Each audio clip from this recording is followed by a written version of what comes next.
Binigyang diin ni Acting Chief PNP Police Lieutenant General Jose Melencio Nartates Jr.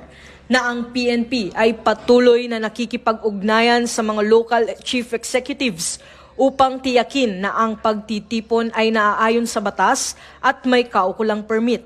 Aniya, ang kapulisan ay handang makipagdialogo sa mga grupong nagnanais magdaos ng pampublikong pagtitipon, sabay paalala na ang EDSA Shrine ay hindi itinuturing na Freedom Park.